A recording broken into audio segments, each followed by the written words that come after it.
Hi, Lincoln Steffens was born in 1866. I grew up wealthy in Sacramento, California, and studied philosophy in Germany and psychology in Paris as part of my upper education. My first writing job was for the New York Evening Post on Wall Street, but I soon summited to the top, becoming one of the most prominent muckrakers on McClure's magazine. I worked with other famous muckrakers such as Ida Tarbell, and I would go to found my famous work, a collection of articles in McClure's magazine called The Shame of the Cities, which exposed government corruption in the United States. Later on in life, I would work on an autobiography, where I would openly support communism, stating, "I have seen the future, and it works," after a visit to Soviet Russia. Oh, what a great day it is. We're no longer in the Gilded Age. Political reforms are happening, and living conditions will be improving soon.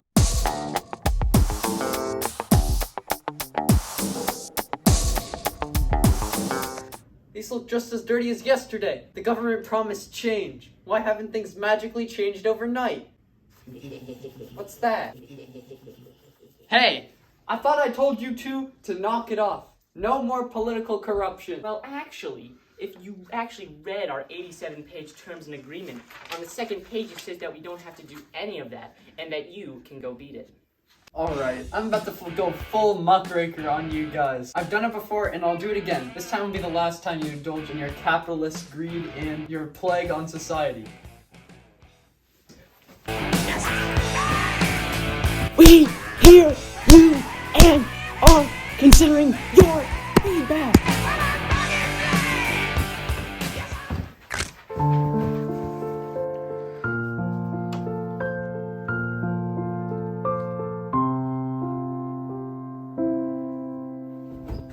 I just don't know what to do. Every article I post doesn't seem to work. I've done everything I could and even grew a sweet mustache. And yet I can't seem to create any change. Maybe I should just give up. Now stop with this moral dilemma and fall asleep.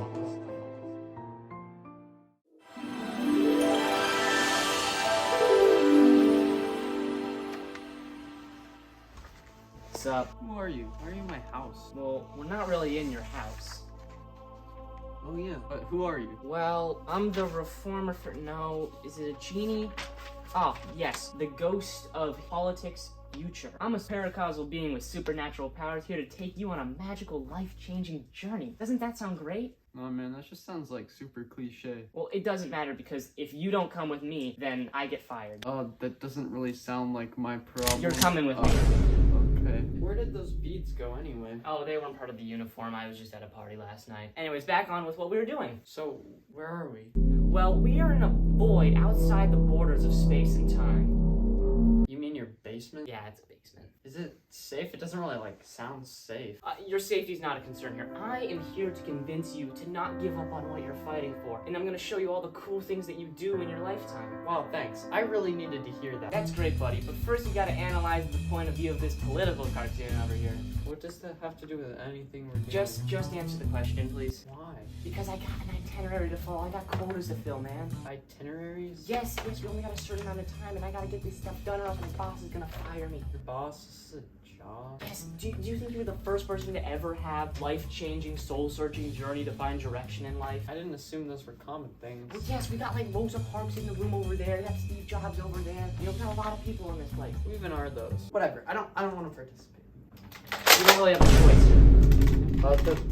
Okay, the point of view is that the teacher is a wealthy businessman controlling the person who is supposed to be running New York, and the artist's business is wrong and immoral and corrupt.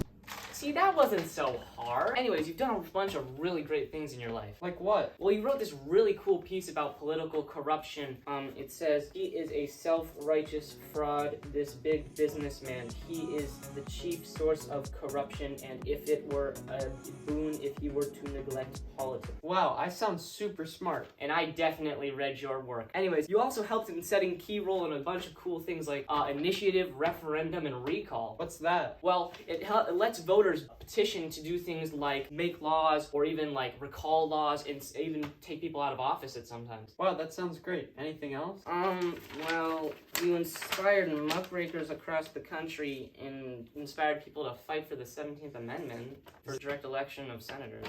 Is that it? Why didn't I do anything else? Well, Lincoln, you're in direct opposition to the big businessmen that are, running the country. It's gonna be hard to pass anything when they're the ones in power. I mean, they're not just gonna give it up. Man, that sucks. Really does. Don't worry, man. There's still a lot of people fighting for your cause, even in the early 2000s. I mean, there's a big group of people who made the Anti-Corruption Act. What's that? Well, it's like this model legislature that they basically gave to Congress and basically, well, not to Congress, but they're like, hey, this is a law we could pass that could eliminate government corruption.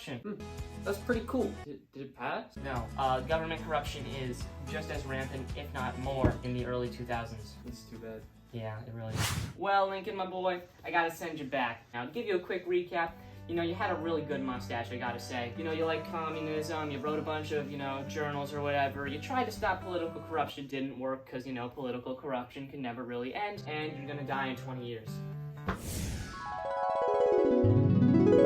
Wake up!